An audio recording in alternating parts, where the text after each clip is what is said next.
Grizz Nation, what it do for another edition of the post game bounce? I am Evan Hayes with the busiest man at Bluff City Media, Kenny Stupperfield, as we will be talking about the Grizzlies lost tonight to the Oklahoma City Thunder, 119-103. Kenny, what's up, man? It was a game. It was a game against the best team in the world, and they did what they do, and they played the team, play good basketball, and end up blowing us in the fourth quarter out by a lot of points and get up by 16. So, what was your thoughts? Oh man, I'll be 100% honest with you here. I didn't get a chance to watch a whole lot of the game because I had to do the Tigers Live post-game show and watch the Tigers play right at the same time. But yeah, I mean, dude, from what I got to see in terms of like the fourth quarter, especially, the fight was great, right? The fight was great. The Grizzlies absolutely were undermanned. And OKC, you kind of had to know what OKC thought about the game when they set everybody, right? Outside of Jalen Williams and SGA. Hey, real quick, turn your headphones down a little bit because I'm hearing myself in your headphones. It's coming through. Is that better? Yeah. I'll turn it down.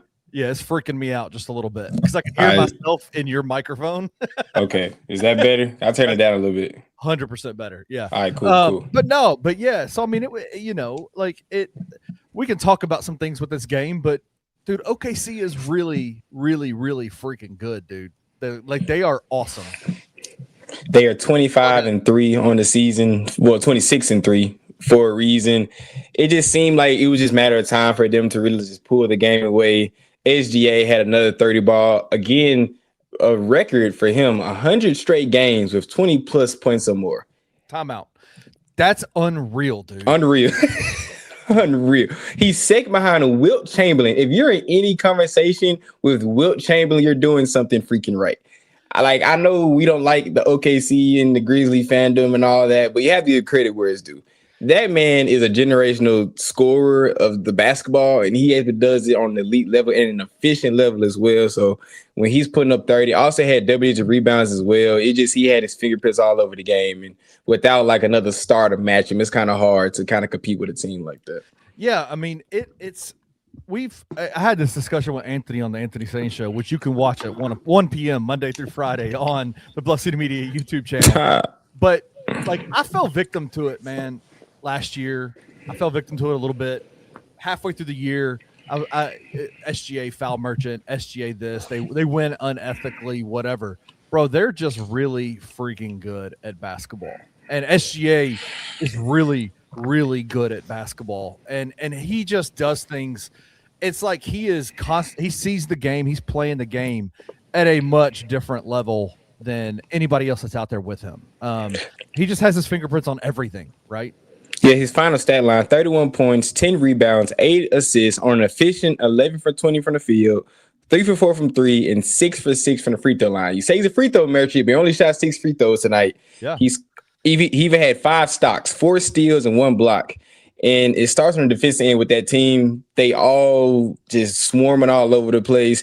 They forced 21 turnovers for us. Yeah. When they have a guy on the offensive end that can put the ball in the basket at all 3 levels, and on the defensive end, they have 5 guys on the court that can switch everything, block shots, get steals. They're just a super hard freaking team to beat. So being that we were competitive most of the game, I know I don't believe in like moral victories. I don't believe in that, but I can take that when their best players are playing the way they should and we stay in the game. Like I can take that. Yeah, it is. Obviously, moral victories don't count for anything outside of it. Maybe helps us out of the post game bounce feel a little bit better about what we saw, right? Yeah. But this team is just. Did you ever see? Have you seen the what's the guy's name? Former player Iman Shumpert. You remember? You know who Iman Shumpert is, right? Yeah, of course. Yeah. Did you see the video that he did a few weeks ago about Oklahoma City's defense and why it's so hard to officiate? Because those guys damn near foul every single time Yes, they do. They foul a lot, and they get a lot of foul calls for them, but they foul a lot. And the thing is, if you have a chance, if we played it up on the screen right now, we'd get this whole thing would get flagged and banned and shadow banned and all that. Oh, so we're not going to do it. So go to YouTube, type in Iman Shumpert. Once the show is over, go watch Iman Shumpert's video where he talks about specifically this Oklahoma City defense.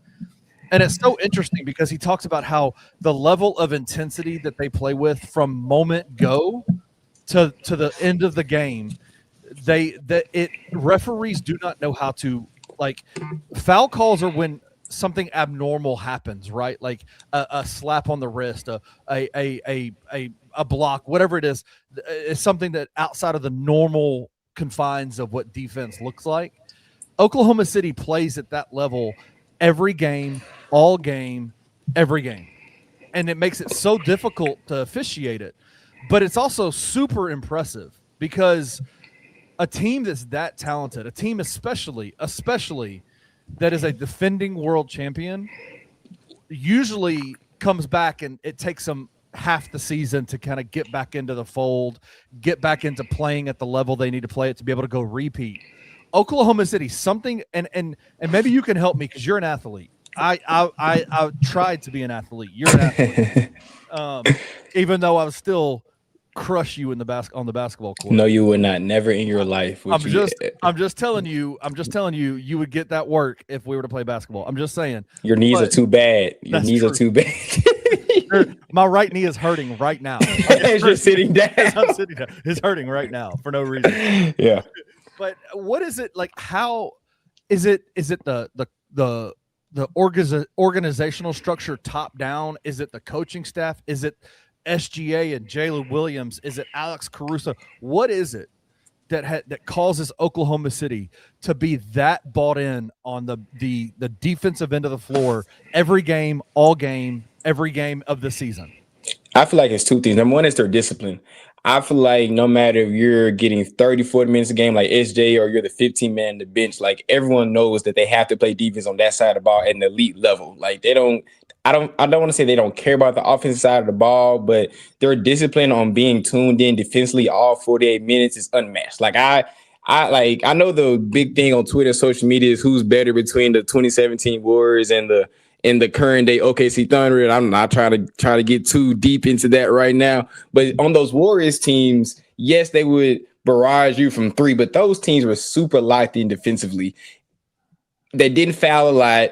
They rotated properly. So I feel like it comes down to discipline. Number two is just, if you see how this team plays, it seems like nobody on this team has an ego that they don't care if they're getting theirs or not. They just really just want to play team ball. And that's why they're so successful. I know they have this power friendship ass basketball that we hated for a few years, but it seemed like it works for them to win the championship. So just the camaraderie and just the fact they have no egos on their team, they really just want to play defense. And they know if everybody plays defense, everybody's going to feed on the offensive end. Like they lead the league in fast break points. They lead the league in points out turnovers. So everyone knows, hey, if I lock in defensively, I'm going to get an easy 2 points on the other end. So it's just those things. It's just, you see that all 48 minutes, it's just hard to beat.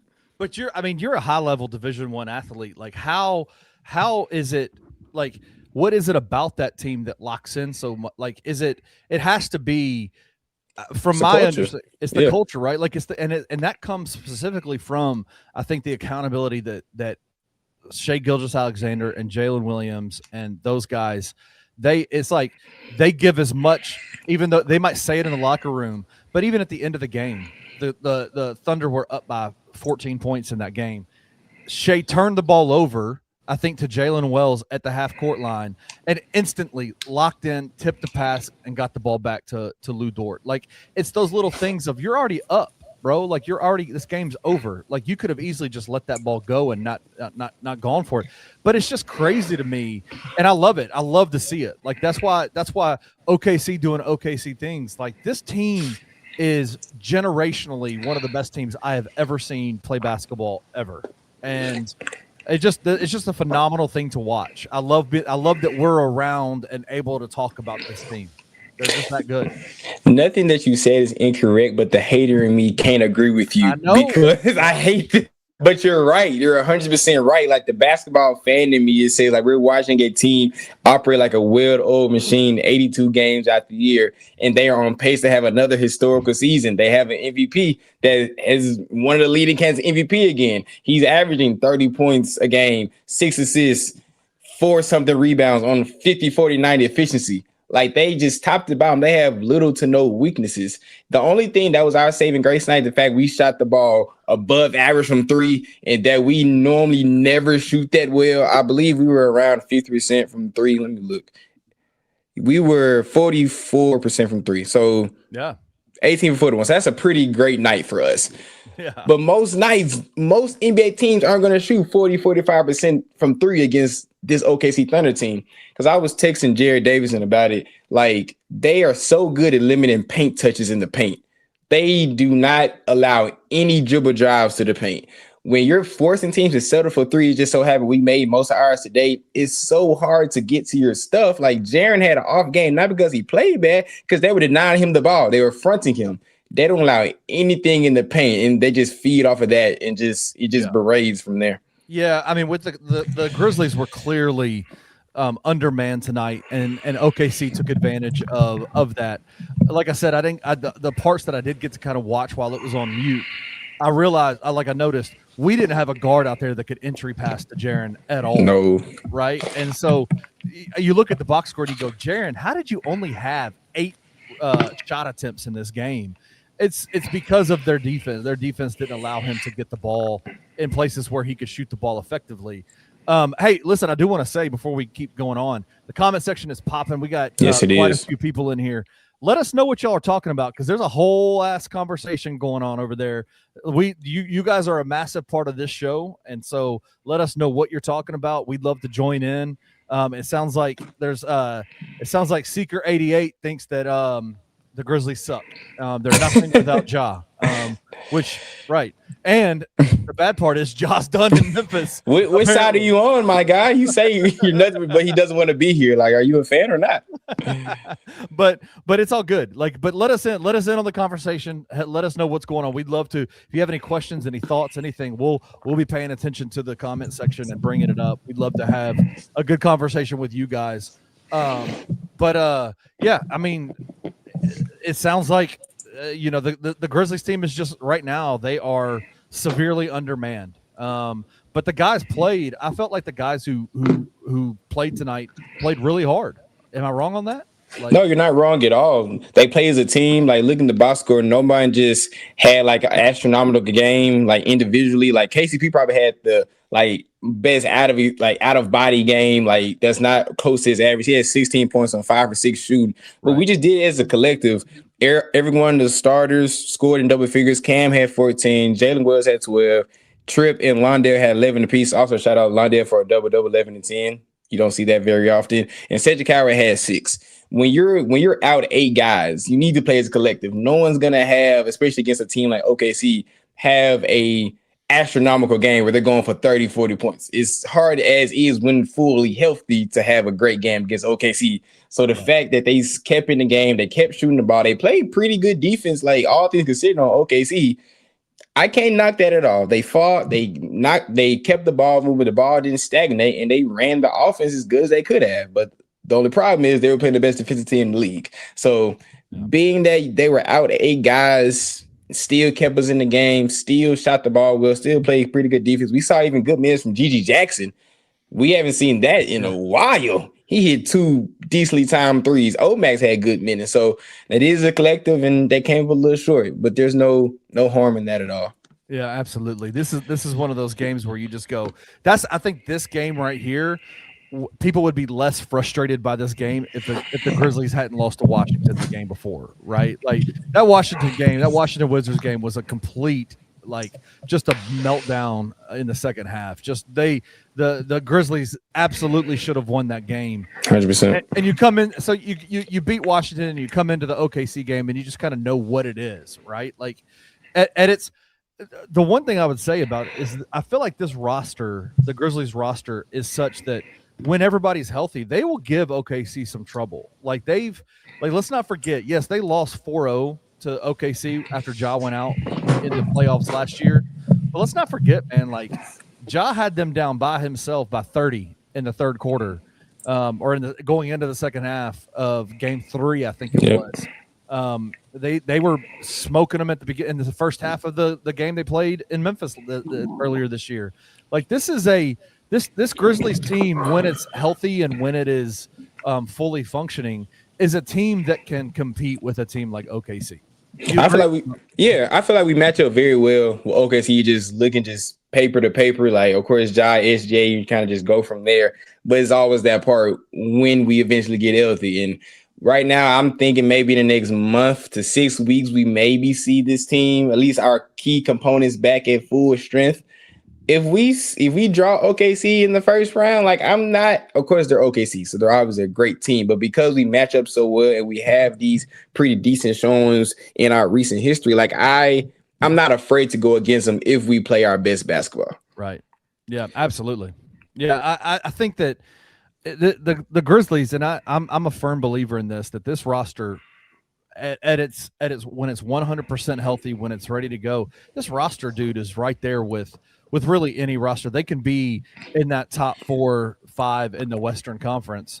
They can play with these guys. They can play with anybody. They just haven't been healthy. They haven't been healthy. And I see Seeker is absolutely holding on to this idea. He thinks the team is broken, and he's asking the question, can all these injuries be an excuse to tank? What are your thoughts on that? Are we seeing this massive PR report that comes out with all of the injuries? Are we seeing a slow tank going on with the Grizzlies right now? I think if you saw my show and the rants I went on during the No Bluffing show, I feel like y'all would know my thoughts on that. I feel like we're tanking? No, because I don't feel like, number one, the city of Memphis wants a competitive basketball team, being that we are a basketball town. I feel like the franchise knows that if they deliberately try to tank, the city will reject that because we want a competitive basketball team. But I do agree with Sane said it earlier. I feel like Zach Kleiman does have that like hand on the button saying like, hey, if we're good, we're good. If we're not, we're not. And that goes into what I was so mad about on my show is that we don't move like a serious franchise. Serious franchise don't have that mindset because I feel like Sane is right on that. Do I feel like we're directly tanking? No. But do I feel like we're the most upset if we don't make the play in all of a sudden? Also, no at the same time.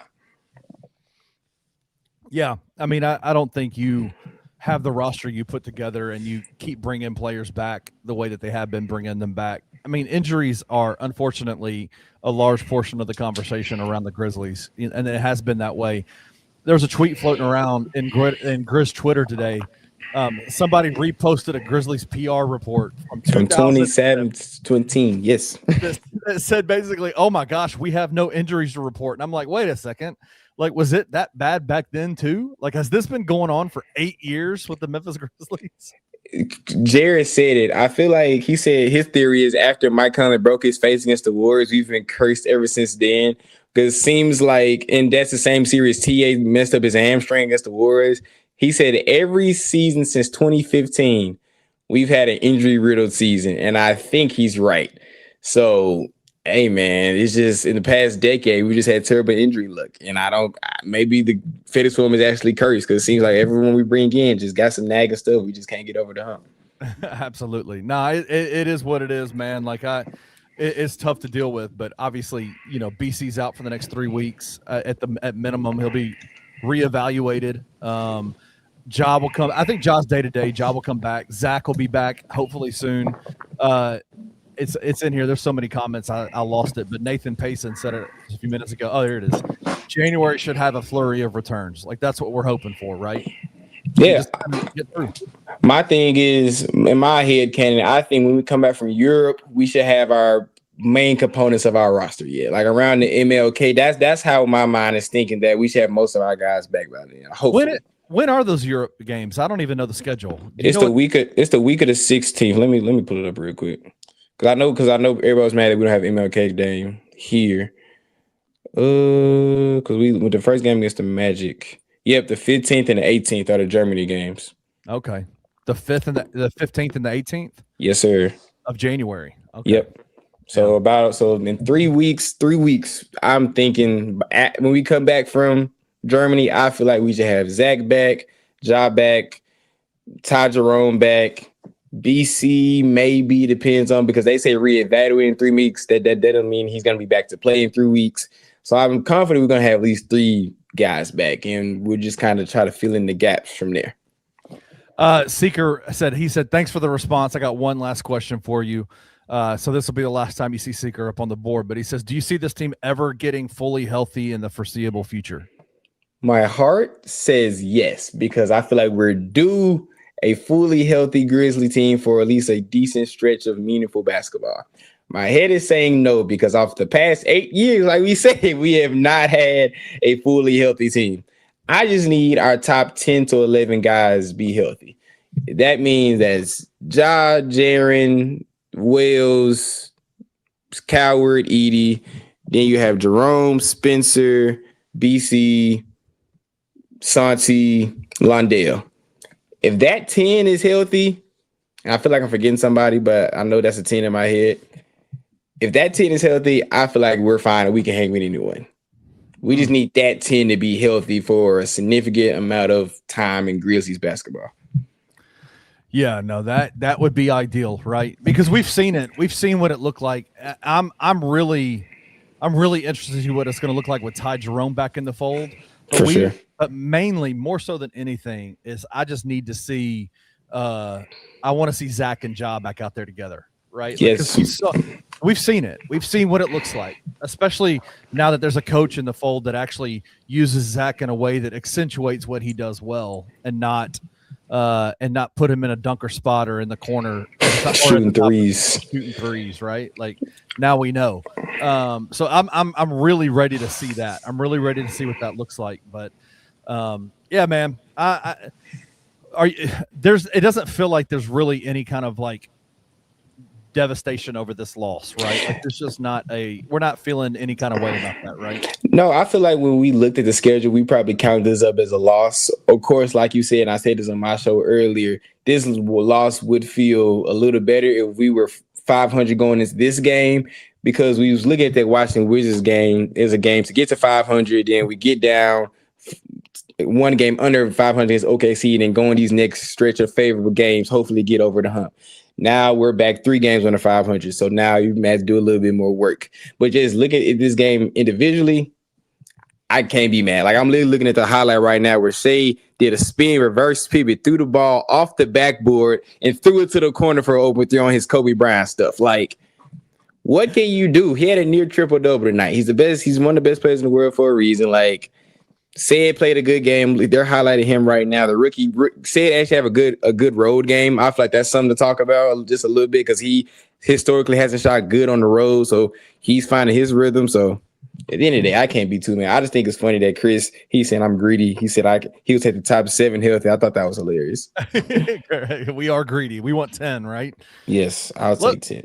Let's talk about some individual players. Let's talk about Cedric Howard. Bro, like, I know he's kind of going through a little bit of a rough patch. I think obviously hasn't played ball in a long time at a high level. Coming from, played 6 games at Washington State last year. Then all of a sudden now he's playing every night back to back. Like the NBA grind, the NBA schedule. He finally I feel like he had a pretty decent night tonight, shooting the ball on the road. What have you thought about Cedric Howard's game so far this year altogether? Honestly, he's exceeded my expectations, at least. Like, I knew he was going to go through some rough patches, but just his intangibles of the game, I feel like that's been his calling card early. Like, his basketball IQ, he makes the proper plays. He doesn't make bad shots. Like, he doesn't take bad shots. Like, his shot is going to fall eventually. That just comes with rhythm and getting used to the offense and getting used to just playing NBA basketball, playing 82 games a year compared to the 9 games he played. Well, how many games he played last year? Well, he didn't. Well, he played like 3 games last year. Like 6 games at Washington State. Yeah, 6 games. So, but the fact that he's still defending at a pretty high level, he's shooting the ball decently, at least at home, and he's not affecting the game negatively. Like, he doesn't play like a rookie. He doesn't look like he's in deer in headlights at all. He's playing like a vet, but he just so happened to be 23 years old. So I love what I've said. I said earlier when he had that fresh start, when he was just going crazy, I still think he's the best wing on this team. As much as I love Jalen, he's playing like the best wing on the team right now. And I feel like he's going to be like that 4th pillar outside of Ja, Jaren, and Edie that's really going to take this team to the next level, of course, barring no more injuries. So I love everything I'm seeing for Said, and I feel like he's really that guy could be our other cornerstone. Yeah, like I said this at the beginning of the season, in the offseason, after watching a lot of Ced's highlights and the stuff that I've seen from him. If Cedric Coward hits, it changes the ceiling for this Grizzlies team. Facts. And I think he has, like, one of the things I think that's low key, like one of the best things about this season for him is that usually coming in as a rookie, you have a very clear, specific skill that translates your game from a lower level college to a high level NBA, right? Like you have, there's been so many good players. Like one guy, for example, Kennedy Chandler was a guy I covered when he was in high school. And I said, what always concerned me about Kennedy's future in the NBA, even as he went on to Tennessee and did his thing there for the 1 year and then went into the draft and was picked by the Grizzlies, I always had the question of, like, what is his skill set? Like, what's the one thing that he does that will set him apart? And my concern for Kennedy was I didn't see it. Like, I didn't know what it was, right? Now with Kennedy, the one skill set that he had, the one thing that he did was that he just won everywhere he went. He was a winner. But here's the problem. Most guys that make the NBA are winners, right? Like, most guys that make the NBA are guys that heavily impact winning on whatever team they're at. And so I didn't know what Kennedy's role in the NBA was going to be, because I just didn't see. He wasn't a great shooter, wasn't really fast, wasn't a really good dribbler, just really wasn't a fantastic defender. He was relatively small, but he was a damn good player. Cedric Coward has, like, elite level IQ. It's what sets him apart. It's his ability to get his shots off at multiple different places to make the best play. When a good play is available, he makes the best play a lot.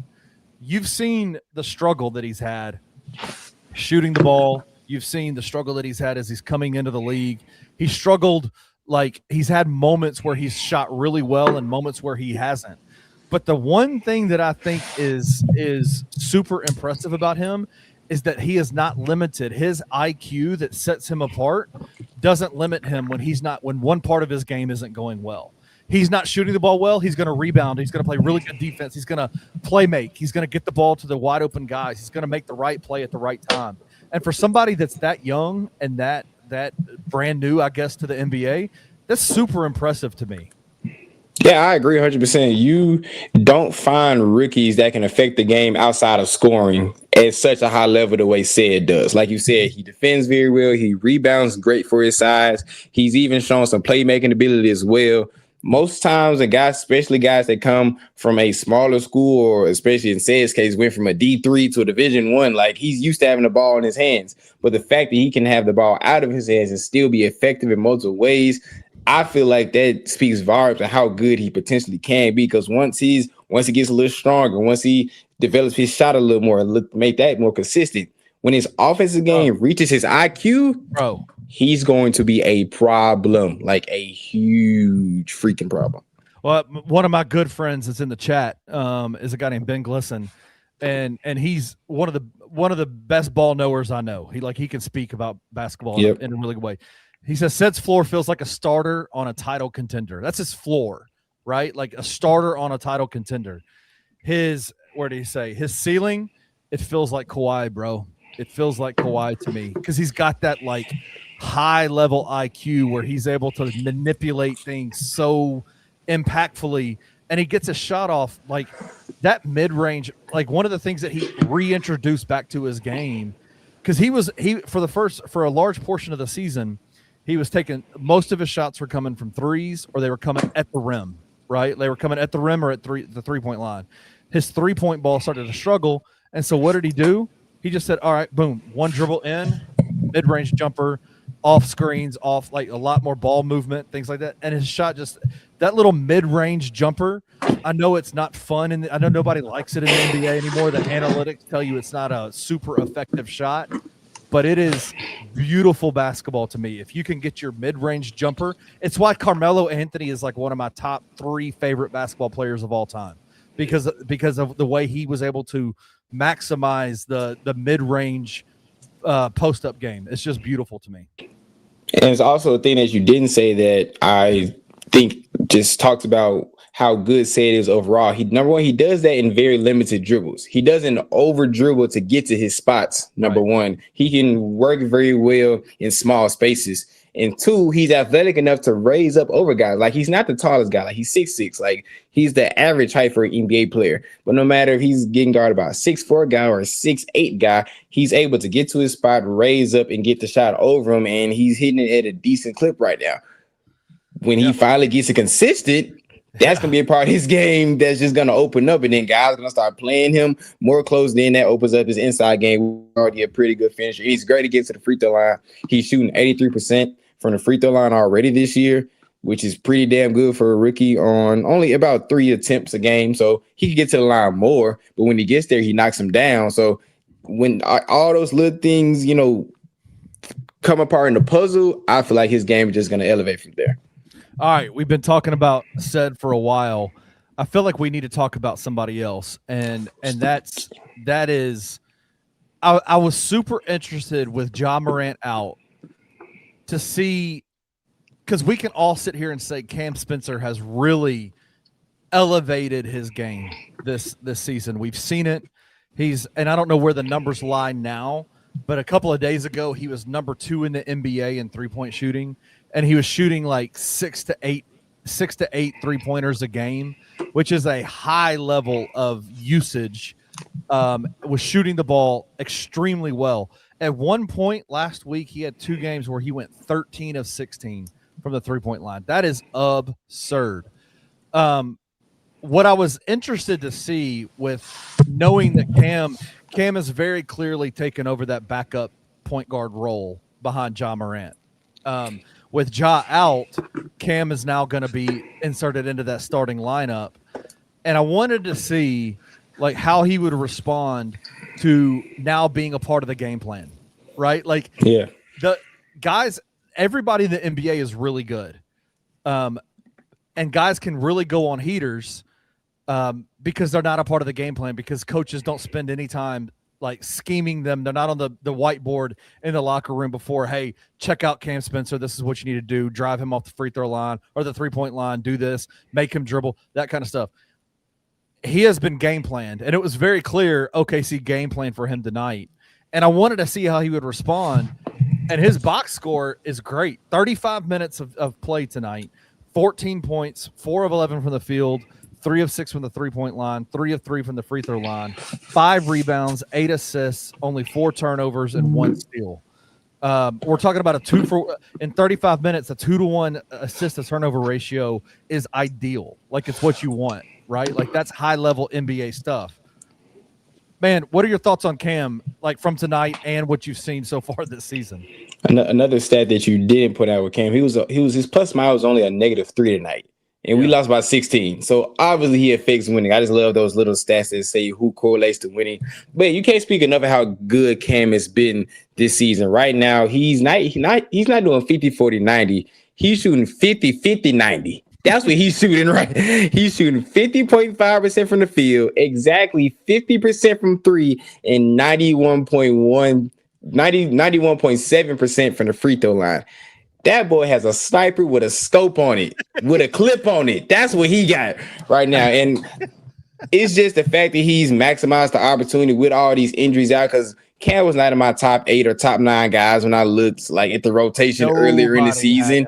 Nobody had that, especially with guys like Ty Jerome here and all that. But the fact that he's maximized his opportunity and just played with the utmost confidence to let that 3-ball fly and make him he had to play, and I was like unplayable. What's the word? Like, I'm trying to do the opposite of unplayable. Just undisputably playable. He's undeniable. Yes, he's undeniable. Like, he's Thanos, inevitable. He's edible. Yes, you run from it. You can't get away from the Cam Spencer 3-ball, and it seems like he's attacking every team with that. I cannot wait to see what him and Ty Jerome look like on the floor, because that floor spacing off the bench is gonna give bench teams nightmares. Just the fact that he can affect the game. He's a pretty decent defender. He can pass the ball decently as well, shoot the ball from 25 feet out, and still not be a cone on defense. He's not the best defender, but he's not a liability on the defensive side as well. I can't say enough how good Cam has been. I just can't wait to see when guys get back, see how his game elevates from there. But it's even the growth in the way that he's playing this year as the lead guard. I remember the Toronto game in Toronto when he played. I think he started that game. It was the game that Ja was suspended for after he had the whole LA Lakers meltdown. And Cam got out there and played. He might not have started, but Cam played a lot of minutes that game. And Toronto basically went AAU on him and just said, "We're going to pick you up full court." And he couldn't. He struggled. Like he did. The pace of play, the length of defender, he just really couldn't do a whole lot. But this Thunder team is a generational defensive team, and to only have in 35 minutes 4 turnovers. And I didn't get a chance to watch it, to watch all the turnovers. So I don't know if they were if he got ripped, what it was, how he turned the ball over. But to only have 4 turnovers in 35 minutes against a generational defensive team that hawks the ball is really impressive. And it just shows a lot of growth on his part. Yeah, I'm looking at that game you were talking about against the Raptors. In that game, he had 4 points, 1 for 6 from 3, 1 for 7 from the field, had 4 rebounds, 4 assists, and 2 turnovers in 26 minutes. Not a very good stat line. Yes, he had 4 assists, but he couldn't take the pressure. Right. It just seems like with the opportunity, he just became more confident in his dribble. Maybe Coach Eastlow galvanized him and said, "We need you, so we need you to play well in this position as well."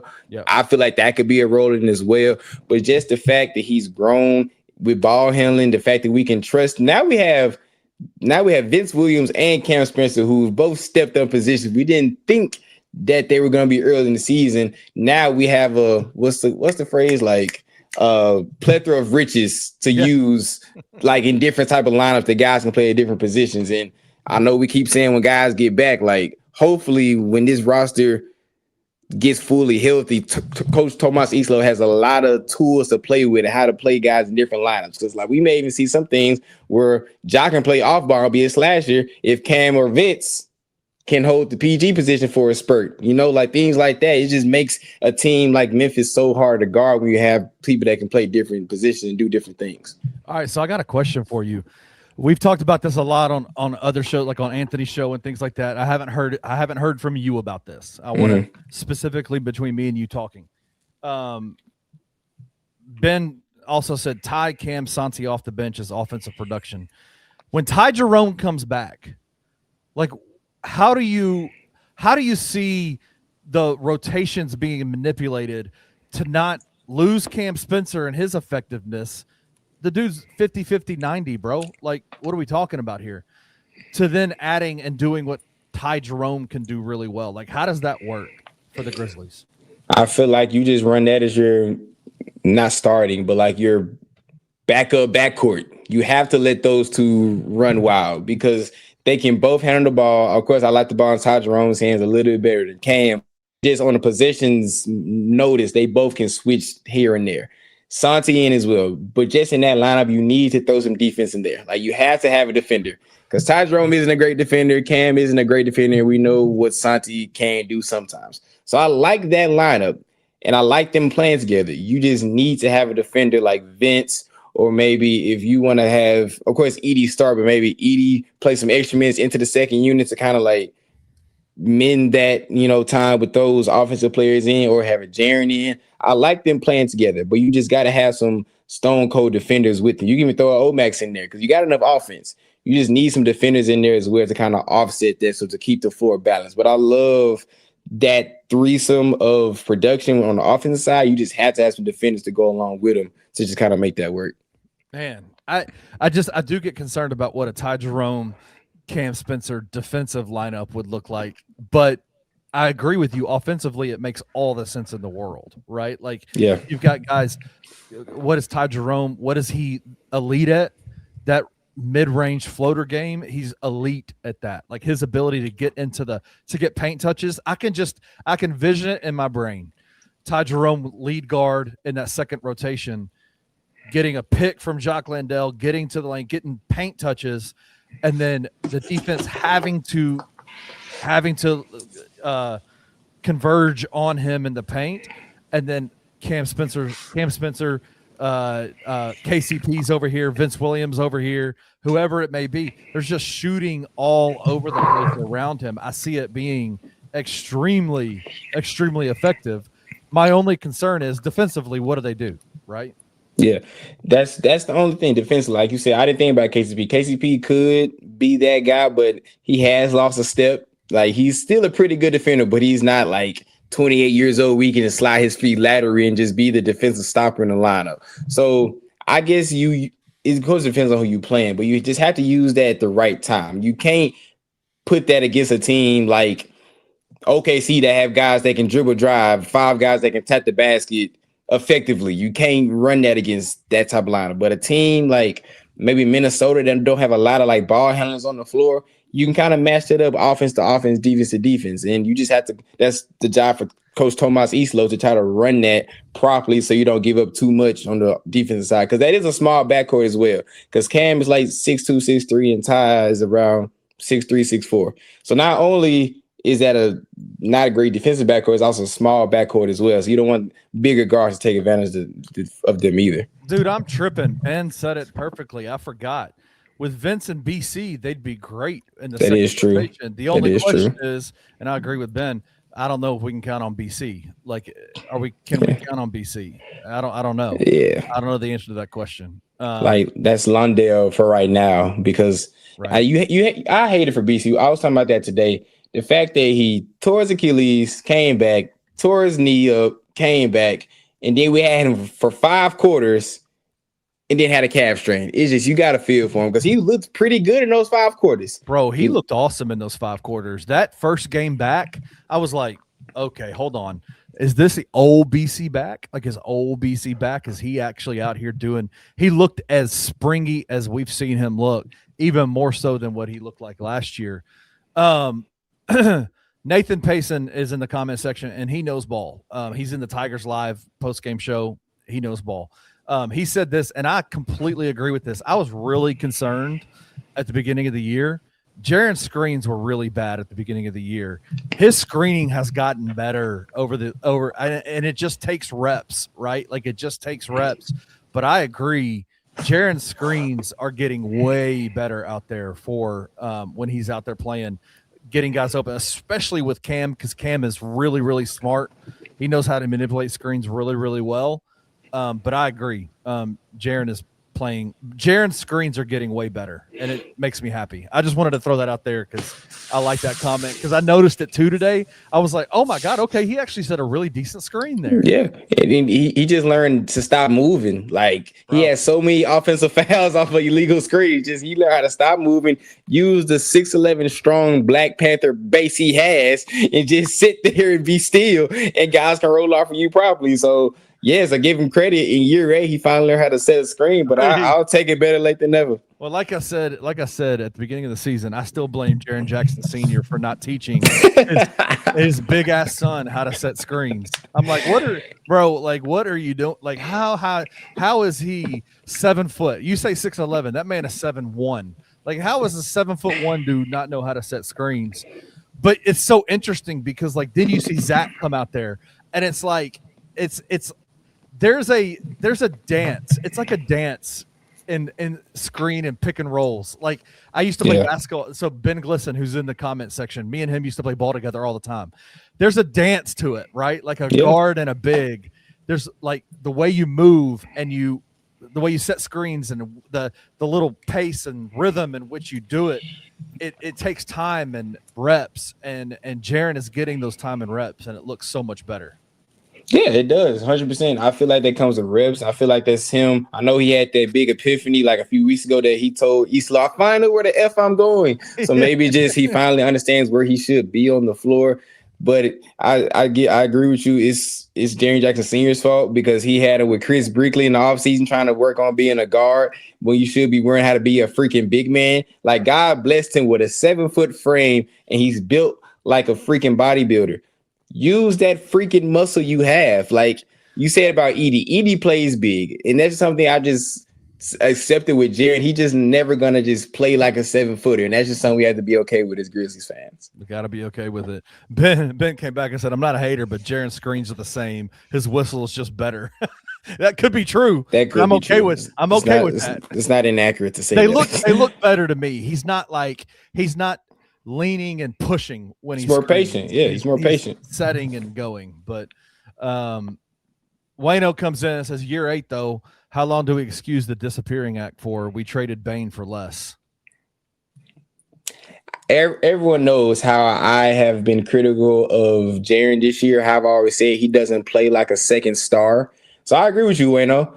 I feel like in year 8, the things that we're talking about, Jaren, yes, he's had a great week of basketball. He just came off a Western Conference Player of the Week, baby. 27 points, 8 rebounds, 2.7 blocks. Maybe not 8 rebounds. I'm trying to remember at the screen because I talked about this a few hours ago. But probably the 8 sounds a little too much for Jaren. Let me 8 sounds pretty generous. Let's go 7.4. Yeah, let's that sounds a little better.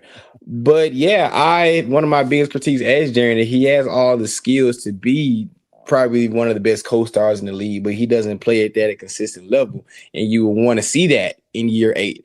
If he continues the level of play he's had over the past few weeks, he may start to change my tune. But yes, in year 8, I feel like we shouldn't be saying the same things about Jaren that we were saying in year 1 and 2. Like, he did foul out tonight, but he did foul out last game against Washington, the game that we should have won. We just now saying that he screens again better when, like you said, it's something that he should have been getting right when he was at freaking Michigan State. So, like, it's just a thing to improve on. He continually has to get better at. I don't know. Like, I mean, I understand it. I don't think I necessarily understand we traded Bane for less. I don't know. Bane got moved because you were never going to win anything with Desmond Bane and John Morant in the backcourt together. And a deal came forward. Like, listen, trades are not just like, I had a conversation with somebody today where they were like, we need to trade, who was it? It was trade BC. They said we need to trade BC. And I'm like, well, who's gonna want him? Who's gonna want Brandon Clark at this point, right? Like, maybe at some point, if he comes back and he has some good games, maybe his trade value goes up. But you got to trade you got to have value there, right? Desmond Bane, someone I thought didn't have much value, clearly had a ton of value. Orlando was willing to give up a lot for him, and so clearly you take that trade, you make that trade, and that trade gets you Cedric Coward, right? Like, now we got a 2-guard who I think ultimately, because of that trade with Desmond Bane, ultimately changes the franchise ceiling for the Grizzlies. And you got to play a secondary playmaker that Desmond Bane just will never be. Yeah, like, looking back on it, of course, we're only now 29 games of the season now. So, of course, we can't say who won or lost that trade. But when I look back at the Dez trade in the offseason, like, yes, I agree with you. Jaren and Ja as a backcourt, just number one, defensively wasn't going to get you where you wanted to be, being as a smaller backcourt, like height-wise. And 2, money. Like, we couldn't have 3 guys in a Supermax contract while bringing other guys on and not run into that second apron and us not turn into a Boston Celtics situation.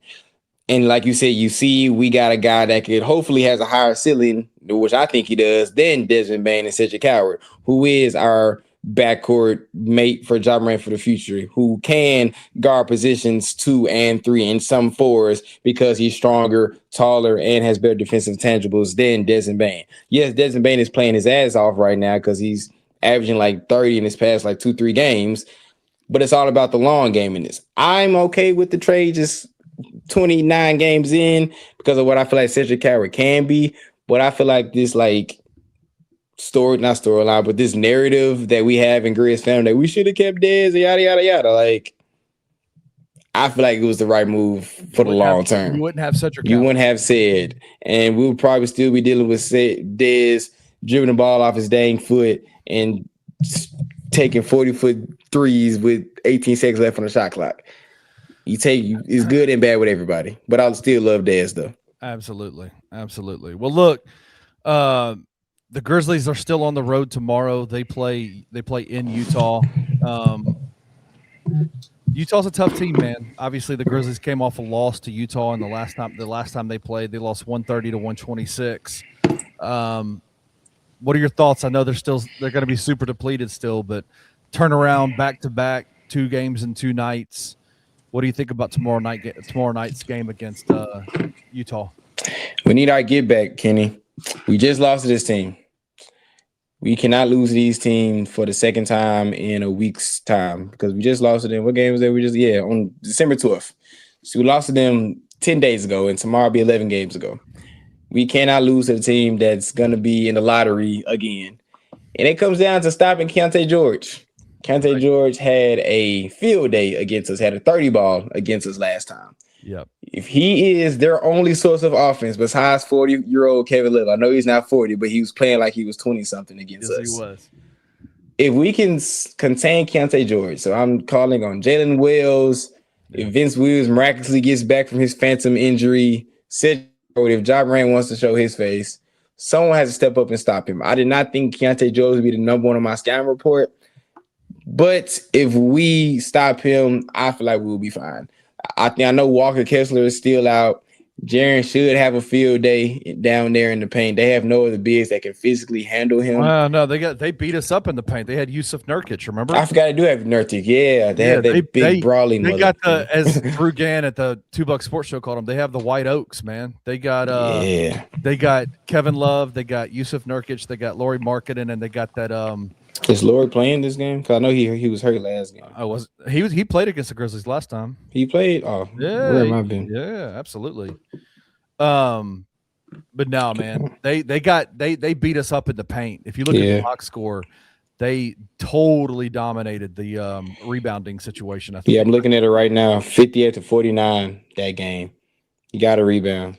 That's what it comes. Yeah, Keontae George and rebounding because we shot the ball pretty decent. We shot 46.5% from the field. Shot 46% from three. Only missed 6 free throws. If we come down to rebounding, I feel like we can win that game. That's what it comes down to. Rebounding and stopping dribble drives by Keontae George. If we do that, we should see a Grizzlies W. I'd love to see a good get-back game against the Utah Jazz, man. I would 100%. love to see that. But hey, listen, shout out. Where can everybody find you, man? Where can they read your stuff? Where can they find you? Where can they follow you? I have a very funny thing about that, and I totally forgot. Hopefully he doesn't see this. But tomorrow, I'm going to be on Gary Parrish's show again tomorrow. You want to hear something very funny? I honestly thought that he told me January 2nd. In my mind, I had January 2nd. He texted me while this. He said, "Oh, we're good for tomorrow, right?" I was like, "Oh, yeah, perfect." But yes, I will be on Gary Parrish's show tomorrow around 10:20. You can follow me at E11Hayes all on Twitter. Of course, I do the No Bluffing podcast with Jared Davidson right now. As Chris Ingram is on the IR right now, but he'll be back in January. I write for Beale Street Bears on Fansided. All my articles are on my Twitter as well.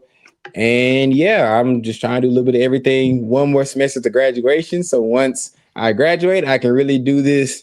Still gonna flame you as y'all should. Flame me all you. I want all my Bluff City Media family to come flame the freak out of me tomorrow on GP show. And so they can y'all be confused by why everybody being so mean to me in the comments. That was one of the more fun experiences I ever had was all of us watching you at the same time. And the last time you were on Gary's show and just being like, bro, we got to get this dude. And just going, it was so funny. It was hilarious, bro. My girlfriend was like, are they being mean? I said, no, they're actually giving me so much love right now, but it's the funniest thing ever. Wayno made the greatest drawing of you in your black turtleneck with your chain. Oh my God, it's the greatest thing ever. I don't have the braids, so what should I wear tomorrow? Should I wear I don't have a braid, so like, should I try to do the chain again with a black shirt? I gotta step again. We should try to dress you. That would be hilarious. I think y'all should. Y'all let me know in the comments or tweet me what should I wear on GP show tomorrow. It has to be appropriate. Just give me something that I can wear. Hey, y'all go and check out the Gary Parrish show tomorrow at 10:20. Evan will be on. I think his show starts at 10 on the Grind City Media YouTube channel. Go check out. Show Evan some love as he's growing and expanding his brand. This dude is the man. Evan, you rock, dude. Are you back in Memphis now, or are you still at school? I am in my room. This is my room in Memphis. So I am here until the 5th of January. So I've been here about a week. So I'm loving being back at home. I miss Memphis. I love Memphis. So I'm glad I'm back home. Oh, hey, Wayno said we want Black Santa. I have the beard. I could, I got a Santa hat somewhere in here. Hey, man. Someone said hoodie Evan. Someone said hoodie Evan.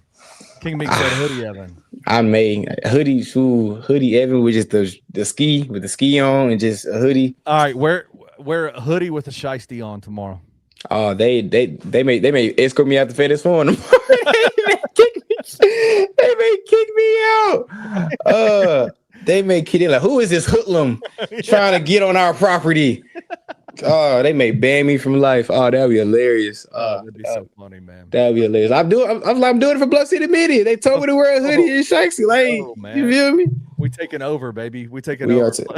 We still need that basketball game, bro. I'm sorry. I may plug that on the show tomorrow. We need the Grind City Media versus Blood City Media because that tweet did get a lot of traction. Y'all remember we had it got a lot of traction for like 2 days. All I'll say is this, man. I reached out to the people at Grind City Media, and they were interested for a minute, and then they weren't. So you might want to want to grease the wheels a little bit while you're over there. I think they got scared of you. To be honest with you, they got scared of you. They said, "Man, we ain't got nobody that can take this." Hey, man, I may say it off air. I say because I just saw Dev. I went out on Bill a week ago. I said, "Hey, bro, we can run it anytime," and I told him so. But Dev ain't no hooper, bro. What are we talking about? We just need R5. I'll take R5 against anyone over there. I'm stamping it right now. I'll take me, you. I'll take anybody. I'll take Sane. I'm too old. We just need you in the paint. Just throw it to the hand. We just need you and Rusty in the paint. Throw it to the hand, and y'all be fine. That's all.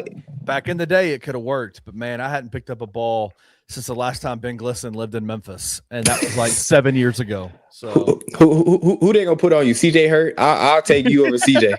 I love CJ, but I'll take you over CJ, man. Devin ain't no hooper, bro. What are we talking about? But none of us are hoopers. We're podcasters, but that's the fun part about it. The fun part about it. No, none of us play basketball. Like I haven't played a competitive basketball game since March 1st, 2022. It's been 3 years since I played a competitive basketball game, so I still hoop time to time. But I run for a living. Little Roser's little ass will guard me. Roser's like 5'2". Bro, you're putting Roser in the rim every time, bro. You're putting that man in the shout out Roser. He just got engaged, by the way. Shout out Roser. Shout out to John Roser. Yeah, he's got engaged. Shout out him. I'll see him tomorrow.